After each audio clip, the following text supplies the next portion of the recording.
Hello दोस्तों, success with Manish channel में आपका स्वागत है।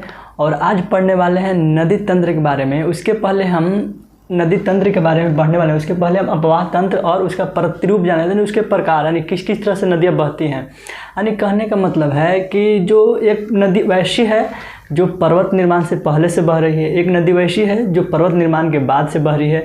तो उसी को कई प्रकार में विभक्त किया गया है और उसी प्रकार को क्या हम पढ़ेंगे। तो उसमें आइए अपवाह तंत्र में पहले देखते हैं क्रमवर्ती नदियाँ और अक्रमवर्ती नदियाँ। ये एग्जाम में हमेशा तो पूछता नहीं है, लेकिन कभी कभी पूछ देता है कि इसमें कौन सी क्रमवर्ती नदियाँ हैं, कौन सी अक्रमवर्ती नदियाँ हैं। तो वही तो कोई बड़ा चैप्टर तो है नहीं, लेकिन इसके नदी तंत्र चालू करने से पहले ये हम पढ़ा देते हैं, जिससे आपको थोड़ा कॉन्सेप्ट भी क्लियर हो जाए। तो आइए देखते हैं। पहला क्या है, क्रमवर्ती नदी, दूसरा अक्रमवर्ती नदी। क्रमवर्ती नदी अपवाह तंत्र दो प्रकार के होता है, ठीक है। कौन को अपवाह तंत्र दो प्रकार के, पहला क्रमवर्ती और दूसरा अक्रमवर्ती। क्रमवर्ती नदी उसको कहते हैं ना जो प्रादेशिक ढाल का अनुसरण करते हैं। यानी प्रादेशिक ढाल का अनुसरण करने का मतलब क्या कह रही है। पहला जो देखिए क्रमवर्ती नदी को देखिए, क्रमवर्ती नदी कौन सी होगी, जो प्रादेशिक ढाल का, जो प्रादेशिक ढाल का अनुसरण करती है, ढाल का अनुसरण करती है, ठीक है, अनुसरण, ठीक है। जो प्रादेशिक ढाल का अनुसरण करती है, मतलब कहने का मतलब क्या, मान लिया जाए कि पर्वत है, पर्वत की ढाल किस तरफ है, इस तरफ पर्वत की ढाल है, ठीक है। यानी जो यहाँ से नदियाँ निकल रही है, जो प्रादेशिक ढाल का क्या कर रही है, अनुसरण कर रही हैं। जिस तरफ से ढाल है उसी तरफ से नदियाँ बह रही हैं, उसको कौन सी नदी कहते हैं, क्रमवर्ती नदी, ठीक है। कौन सी नदी कहते हैं, क्रमवर्ती। जैसे इसका एग्जाम्पल देख लीजिए, गंगा नदी को देखिए आप, गंगा हो गया, यमुना नदी को देखिए, क्या हो गया, क्रमवर्ती नदी। यानी कि जिस तरफ से ढाल है, यानी कि यहाँ पर जम्मू कश्मीर के देख लीजिए, भारत का, ठीक है, भारत को देखिए, यहाँ से मान लीजिए उत्तराखंड से निकल रही है, कौन सी नदी, उत्तराखंड से नदी निकल रही है, गंगा नदी। तो प्रादेशिक ढाल, ठीक है, अपना अनुसरण करती है, ओके।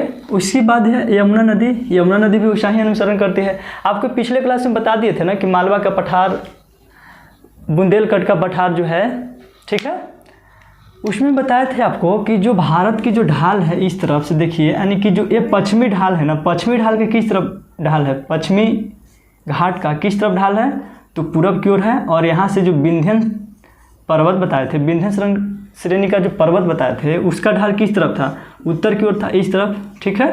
और इधर जो देख रहे थे आपका, जो गंगा नदी निकल रही है, यमुना नदी निकल रही है, उसका ढाल किस तरफ है, इस तरफ है। तभी तो यहाँ से नदियाँ निकलने वाला इस तरफ जा रही है, इसमें मिल रहा है। इधर ऊपर से नदियाँ निकलने वाली है, जम्मू कश्मीर से नदियाँ जो निकलने वाली है, जो किधर से आकर मिल रही है, नीचे आकर गिर रही है। यानी ढाल तो है ऊपर से नीचे, यानी कि प्रादेशिक ढाल का अनुसरण करती है, उसको क्या कहते हैं, क्रमवर्ती नदियाँ। दूसरा आता है कि अक्रमवर्ती नदी। अक्रमवर्ती नदी कहने का मतलब क्या है, अक्रमवर्ती नदी जो प्रादेशिक ढाल का, जो प्रादेशिक ढाल का अनुसरण नहीं करती है, ठीक है, प्रादेशिक ढाल का अनुसरण नहीं करती है, ठीक है। जैसे मान लिया जाए ये पर्वत है, ठीक है, नदी निकल रही है यहाँ से, ठीक है, जाना चाहिए किधर, इस तरफ जाना चाहिए, लेकिन ये नदियाँ जो है पर्वत को काट कर जो है ना इस तरफ ऐसे गिर रही है, यानी अपना ढाल का अनुसरण नहीं कर रहा है। जिस तरफ इसको जाना चाहिए उस तरफ नदियाँ नहीं जा रही, यानी कि अपने ढाल का अनुसरण नहीं कर रही है। इसका मतलब क्या है कि जो नदियाँ जो है पर्वत के तो ऊपर पानी नहीं आ रही, यानी कि यहाँ पर तो जो पहले, यानी कि इससे क्या पता चल रहा है कि पर्वत निर्माण से पहले, पर्वत निर्माण से पहले जो है ना ये नदियाँ बह रही है। जैसे जैसे मान लिया जाए कि एक नदी बह रही है यहाँ से, ठीक है, नदी बह रही है। अब पर्वत निर्माण धीरे धीरे, पर्वत तो अचानक, जो माउंट एवरेस्ट अचानक तो 2848 या 50 मीटर तो नहीं हो गया है ना, धीरे धीरे बढ़ा, एक एक सेंटीमीटर करके। तो ऐसा ही करके मान लीजिए कि पर्वत निर्माण हुआ, ठीक है, इधर से भी बढ़ा, इधर से भी बढ़ा, नदियाँ जो अपना निकल रही थी ना, पर्वत की हाइट भी बढ़ रही है, नदियाँ जो है अपना ढाल जो जैसे बह रही थी उस तरफ ही बह भी रही है, और पर्वत का निर्माण भी हो रहा है, ठीक है। लेकिन उसका रास्ता जो है, नदी का रास्ता पूरी तरह से छोड़कर, यानी कि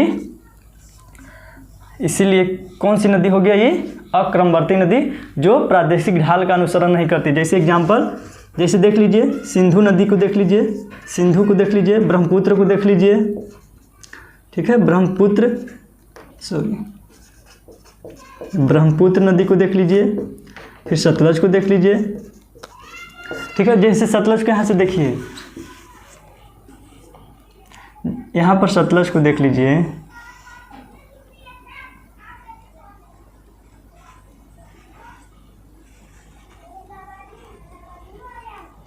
ठीक है, सतलज को देख लीजिए। यहाँ पे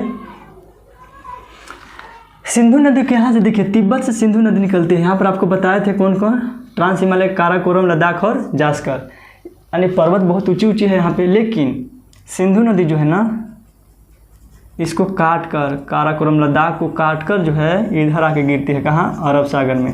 इससे क्या पता चलता है, पहले पर्वत निर्माण हुई है क्या, पहले नदियाँ बह रही हैं, तो पहले क्या, नदियाँ बह रही, इसीलिए तो इसको काट दिए हैं। ठीक है। और इधर सतलज का भी यही स्थिति है। देखिए ढाल तो इस तरफ का इधर होगा ना, लेकिन ये पहले से नदियाँ जो बह रही थी, इसीलिए जो है प्रादेशिक ढाल का जो है अनुसरण नहीं करती है। इतना देख लिए। अब दिखा रहा है क्या, क्रमवर्ती नदी में जो है ना 4 प्रकार का होता है, अनुवर्ती, प्रवर्ती, प्रति अनुवर्ती और नवानुवर्ती। पहला देखिए, क्रमवर्ती भी 4 प्रकार का होता है। पहला कौन है, अनुवर्ती नदी, प्रवर्ती, प्रति अनुवर्ती, नवानुवर्ती। इसको आप नोट कर लीजिए।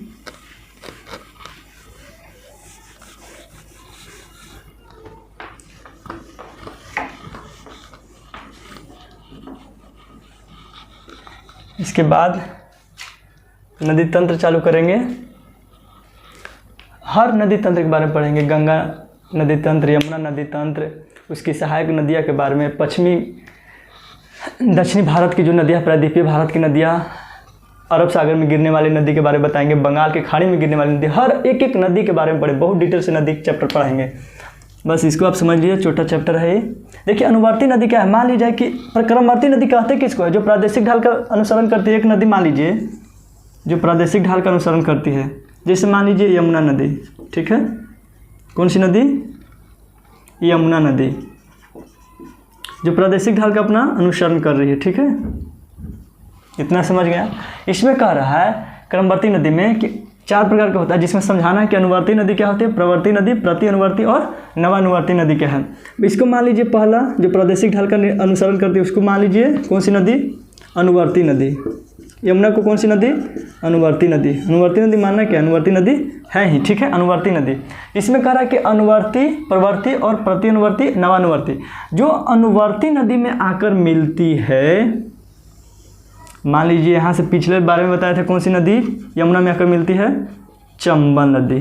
कौन सी नदी, चंबल नदी। यहाँ से समझिए, जो अनुवर्ती नदी में आकर मिलती है उसको प्रवर्ती नदी कहते हैं। कौन सी, प्रवर्ती नदी, प्रवर्ती नदी। जो अनुवर्ती नदी में आकर मिलती है उसको कौन सी नदी कहते हैं, प्रवर्ती नदी। ध्यान रखिए, जो अनुवर्ती में, जो अनुवर्ती में आकर मिलती है उसको प्रवर्ती नदी। यानी कि मान लीजिए यमुना नदी एक अनुवर्ती नदी है, इसमें चंबल आकर मिली तो कौन सी नदी हो गई, प्रवर्ती नदी, ठीक है। अब कह रहा है ना कि जो प्रवर्ती नदी में आकर मिलती है, प्रवर्ती नदी में आकर मिलती है उसको प्रति अनुवर्ती कहते हैं। जो चंबल में आकर मिलेगी उसको क्या कहते हैं, प्रति अनुवर्ती नदी कहते हैं, प्रति अनुवर्ती नदी कहते हैं। कौन सी, प्रति अनुवर्ती नदी। तो यहाँ पर बनास देखे थे, अरावली से निकल रही थी कौन सी नदी, बनास। बनास नदी कौन सी नदी है, पूछते बनास कौन सी नदी का प्रतिरूप है या तंत्र है, तो प्रति अनुवर्ती है, जो प्रवर्ती नदी में आकर बहती है। इधर से देख लीजिए छिपरा, ठीक है, सींध, पार्वती, कौन सी नदी हो गया ये सब, प्रति अनुवर्ती। कौन सी नदी, प्रति अनुवर्ती। एक समय थोड़ा सा समझ लीजिए, यहाँ पर जो पैरेलल अनुसरण यानी जो प्रादेशिक ढाल का अनुसरण करे उसी कौन सी नदी कहते हैं, क्रमवर्ती नदी। क्रमवर्ती नदी में भी अगर प्रकार में जाए तो उसी प्रादेशिक ढाल का जो अनुसरण करते हैं उसे कौन सी नदी, अनुवर्ती नदी। तो यमुना की कौन सी नदी मान ली है, अनुवर्ती नदी, ठीक है। जो अनुवर्ती नदी यानी कि जो यमुना में जो आकर मिलती है उसको कौन सी नदी कहते हैं, प्रवर्ती नदी। जो यमुना में आकर मिलती है उसको प्रवर्ती नदी कहते हैं। यानी प्रवर्ती नदी कौन सी होगी, चंबल नदी जो हो गया यमुना में आकर मिलती है कौन सी नदी, प्रवर्ती नदी, ठीक है। और जो प्रवर्ती नदी में जो आकर मिलती है नदी यानी कि चंबल की सहायक नदियाँ जो है वो कौन सी हो जाएगी, प्रति अनुवर्ती नदी। यानी कि बनास हो गया, इधर पार्वती, सिंध, छिपरा जो हो गया कौन सी नदी हो गया, प्रति अनुवर्ती। एक और कह रही है नवानुवर्ती। नवानुवर्ती के मतलब जो है इसके पैरेलल में बहती है, यानी कि गंगा को मान लेते हैं, इसको पैरेलल में कौन सी नदी बह रही है? गंगा। तो क्या कौन सी हो गई? नवानुवर्ती नदी। नवानुवर्ती नदी कौन सी है? जो अनुवर्ती की पैरेलल में बहे, उसको कौन सी नदी कहते हैं? नवानुवर्ती नदी। इतना आप नोट कर लीजिए, इतना आप समझ चुके होंगे। फिर आइए देखते हैं क्या अक्रमवर्ती नदी में, उसमें देखते हैं दूसरा प्रकार में। अक्रमवर्ती नदी कौन थी? जो प्रादेशिक ढाल का अनुसरण नहीं करती थी। प्रादेशिक ढाल का अनुसरण नहीं करती थी। इसका एग्जाम्पल कौन था? सिंधु था, सतलज, ब्रह्मपुत्र नदी जो अक्रमवर्ती नदी थी। ठीक है, पूर्ववर्ती नदी उसी भी कहे जो प्रादेशिक ढाल का ढालन नहीं करते हैं। एक शब्द आता है अध्यारोपित या पूर्वारोपित या नदी अपहरण। नदी अपहरण कहने का मतलब है कि कोई नदी को उठाकर अपहरण नहीं कर रही है। नदियाँ जो है ना, नदियाँ का अपहरण कर लेती है। कहती कैसे? तो यहाँ पर देखिए समझाते हैं। मान लिया जाए एक पर्वत है, यहाँ से नदी निकलती है। मान लिया जाए क्या है? पर्वत है, यहाँ से दो नदियाँ निकलती हैं। मान लीजिए कि एक इधर की ओर नदी निकल रही है, इसका ढाल इस तरफ है। एक नदी यहीं से निकलती है, एक ही पर्वत से, इसका ढाल जो है इस तरफ है। ठीक है, हो क्या रहा है? मान लीजिए कि तीव्र ढाल है इसका, थोड़ा सा इसके जो है ना तीव्र ढाल होगा तो तीव्र वेग भी होगा, यानी तीव्र वेग। ठीक है, इसका इससे तुलना में है जो कम वेग है, यानी कि कम ढाल है तो कम वेग है। होगा क्या ना कि नदी के बारे में जानते हैं कि जब नदियाँ चलती है तो अपने जिस रास्ता चलती है वो रास्ता से अपरदन तो करती ही है। ठीक है, तो रास्ता अपने ओर बनाएगी। ठीक है, रास्ता अपरदन करके लेके जाएगी। यहाँ से जो पर्वत की जो मिट्टियाँ होंगी उसको क्या करेगी? धीरे धीरे धीरे धीरे काटते चलेगी। ठीक है, धीरे धीरे काट के अपना एरिया जो है ना और आगे तक बढ़ाएगी। ठीक है, ये वाला नदी और ये वाला भी नदी जो है ना, ऐसा ही थोड़ी कि जहाँ से निकल रहे हो पीछे उसका एरिया लिमिट हो गया, ऐसा तो नहीं है। इधर भी चौड़ापन करेगी, इधर की भी और भी बहेगी, यानी कि पर्वत धीरे धीरे मट्टी ऊपर से मट्टी यहाँ से निकल रही थी। ठीक है, पर्वत टूट टूट के इधर से एरिया बढ़ते जाएगा। ठीक है, पर्वत टूटा, फिर दह के इधर आया, फिर टूटा, आगे की ओर बढ़ते गया। एक समय ऐसा आएगी कि ये दोनों नदियाँ जो है आपस में क्या हो जाएगा? मिल जाएगा। तब होगा क्या अब तो समझ में आ नहीं रहा है कि नदियाँ बहेगी किधर में है। देखिए यहाँ पर बहेगी कैसे? जिसका तीव्र वेग होगा ना, इसका वेगे बदल देगा। ठीक है, वेग का बदलने का, इधर से पनिया खींच के वो ले जाएगा। ये पनिया इसको खींचना है यहीं से, जहाँ से ऊपर से निकल रही है यहीं से खींचना है। इधर सोच रहे होंगे कि कैसे खींच लेगा, यहाँ से पनिया थोड़ी इसको ले जाना है कि इसको चढ़ाने में मोटर लगाने पड़ेगा नदी के, ऐसा तो है नहीं। यहीं से पनिया गिरी थी, यहीं से ढाल इसको बना लेगी। इसको क्या कहते हैं? नदी अपहरण। इसको क्या कहते हैं? नदी अपहरण। इसको क्या कहते हैं? नदी अपहरण। इतना जान गए नदी अपहरण के बारे में। अब आइए प्रतिरूप के बारे में जान रहे हैं। प्रतिरूप करने का मतलब प्रकार, कैसा किसी नदी बहती है।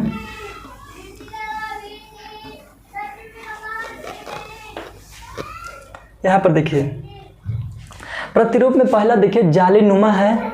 जालीनुमा कहने का मतलब क्या? यानी कि ऐसा नदी तंत्र बनाना। अब जालीनुमा देखने का मतलब ऐसा नदी देखिएगा तो पता नहीं है, जब ऊपर से आप देखिएगा ना सैटेलाइट से, तब आपको पता चलेगा कि नदी जो है किस तरफ एकदम पूरा जड़ के वृक्ष की तरह, यानी वृक्ष का जड़ की तरह हो गया है नदी आपस में मिल के।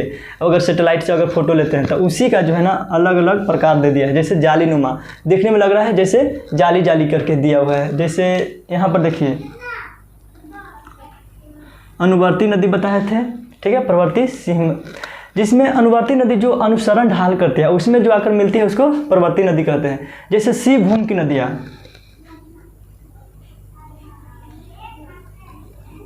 कौन सी नदियाँ? सी भूमि की नदियाँ जो है जालीनुमा आकार बनाती है। जैसे देखिए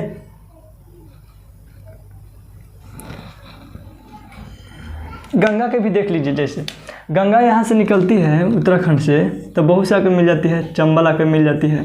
ठीक है, चंबल आकर मिलती है। लेकिन जो गंगा को जो उदाहरण है, गंगा को जो है ना जालीनुमा में नहीं पादपाकार वृक्षाकार में होगा। कहे कि गंगा को देखिए बहुत सारे सहायक नदी के भी सहायक नदी है, इसीलिए जो है पादपाकार वृक्षाकार बनाती है गंगा सिंधु। सी भूमि की नदियाँ जो झारखंड वगैरह में जो बहती है ना, उड़ीसा वगैरह में महानदी का, उसी का क्या है? जालीनुमा प्रतिरूप कहते हैं। जालीनुमा प्रतिरूप जो हुआ यानी कि अनुवर्ती नदी में प्रवर्ती नदी आकर मिलती है, ज़्यादा नहीं। अनुवर्ती नदी बताए थे जो प्रादेशिक ढाल का, इसी में बस आकर कौन सा एक नदी आकर मिलती है। इसमें नहीं मिल रही, इसमें नहीं मिल रही है, बस प्रवर्ती में आकर अनुवर्ती मिल रही है। उसको क्या कहते हैं? जालीनुमा कहते हैं। पादपाकार या वृक्षाकार, यानी कि जो नदियाँ जो है ना एक दूसरे में इतना कर मिल गई है कि अगर सैटेलाइट से देखेंगे ना तो लगेगा कि जैसे जड़ जो होती है ना, जैसे जड़ होती है ना, इधर से आके मिल गया, इधर से आके मिल गया, एकरो में आके मिल गया, इधर से आया इसी में मिल गया, इसी में मिल गया, इसी में आकर मिल गया, एकदम जड़ झकड़ा टाइप के, उसको क्या कहते हैं, पादपाकार वृक्षाकार। यानी गंगा का भी देख लीजिए, गंगा का देखिए इधर से मिल रहा है, ठीक है, यमुना मिल रही है, यमुना के देखिए चंबल में, चंबल के कौन मिल रही है, बेतवा के चंबल के कौन, छिपरा पर्वती, ठीक है, सिंध, इधर बनास मिल गया, ठीक है। बहुत सारे गंगा की सहायक नदियां हैं। इधर से बिहार में देखिएगा तो बहुत छोटी छोटी कोसी हो गया, गंडक हो गया, बूढ़ी गंडक हो गया, आके मिल रही है, इसका भी छोटी छोटी सहायक नदियां हैं। तो क्या कैसी बनाती है, पादपाकार वृक्षाकार बनाती है। कौन सी नदी, गंगा नदी और सिंधु नदी। अब सिंधु नदी के बारे में देखिए, तो सिंधु नदी मान लिया जाए, यहाँ पर देखिए सिंधु नदी ऐसे निकल रही है, ठीक है, भारत के में। यहाँ पर सिंधु की सहायक नदी देख लीजिए, सिंधु, झेलम, चिनाब, रावी, ब्यास, सतलज, इसका भी छोटे छोटे सहायक नदी है। ये भी दो नदी, झेलम भी दो नदी एक मिलकर बनी है, ठीक है। तो कैसा निर्माण कर रहा है, पादपाकार वृक्षाकार। अब बात करते हैं आयताकार। आयताकार देखने में नीचे से पता नहीं चलेगा कैसे, ऊपर जब सैटेलाइट से देखेगा तब पता चलेगा। एक बार नदी निकल रही है इधर, कौन सी नदी निकल रही है, ये वाला मान लीजिए कि एक अनुवर्ती नदी है, इसमें आकर मिल गया कौन सी, प्रवर्ती नदी, एक और आकर प्रति अनुवर्ती नदी, यानी कि इसमें तीनों मिश्रण हो, कौन सी, अनुवर्ती, प्रवर्ती और प्रति अनुवर्ती। और इसमें जो है पादपाकार वृक्षाकार में तो चारों होगा नहीं, यानी कि प्रवर्ती, अनुवर्ती, प्रति अनुवर्ती और नवानुवर्ती सब मिल गया है इसमें। क्या, पादपाकार वृक्षाकार में। आयताकार में सिर्फ कौन कौन, प्रवर्ती, अनुवर्ती और प्रति अनुवर्ती। उसके बाद आता है अर्य या अपकेंद्रीय। अर्य अपकेंद्रीय का मतलब कहते हैं कि एक ही केंद्र से कई नदियाँ निकलती है। जैसे अमरकंटक से देखिए, यहाँ मान लीजिए अमरकंटक से एक नदी निकलती है ऊपर की ओर, उत्तर के अमरकंटक से 3 नदी निकलती है। ऊपर उत्तर की ओर जा जाती है सोन, पूरब की ओर जो जाती है महानदी, और जो पश्चिम की ओर जाती है कौन सी, नर्मदा। यानी क्या है, इसको क्या कहते हैं, अपकेंद्रीय, यानी कि एक ही केंद्र से कई नदियाँ निकल रही है, उसको क्या कहते हैं, अपकेंद्रीय प्रतिरूप, ठीक है। समानांतर, समानांतर प्रतिरूप के बारे में जान लीजिए। यहाँ पर देखिए, यहाँ ये वाला कौन सी ढाल है, भारत की पूर्वी ढाल, ये पश्चिमी ढाल, ठीक है। पश्चिमी ढाल में देखिए बहुत सारी नदियाँ इधर की ओर निकलती है। कौन कौन, मांडवी हो गया, जुआरी हो गया, पेरियार हो गया। यानी कि अगर ऐसे देखें तो कौन सी, एक दूसरे के समांतर हो गया, एक दूसरे के समांतर नदियाँ निकल रही है, उसको क्या कहते हैं, नर्मदा ताप्ती। कौन सी नदी, समानांतर प्रतिरूप कहते हैं। अभी केंद्रीय, यानी कि एक ही बिंदु पर आकर जो है ना सारी नदियाँ आकर मिल जाए, उसको क्या कहते हैं, अभी केंद्रीय। इतना आप समझ चुके होंगे। इसके आगे गंगा नदी तंत्र चालू करेंगे, उसमें और मजा आएगा, ठीक है। पूरे उसमें जितना भी योजना है टोटल बताएंगे, ठीक है। तो मिलते हैं एक और अच्छे लेक्चर के बाद। अगर आप चैनल को सब्सक्राइब नहीं किए तो चैनल को सब्सक्राइब करें, लाइक करें, कमेंट करें। तो मिलते हैं एक और अच्छे लेक्चर के बाद, तब तक के लिए जय हिंद।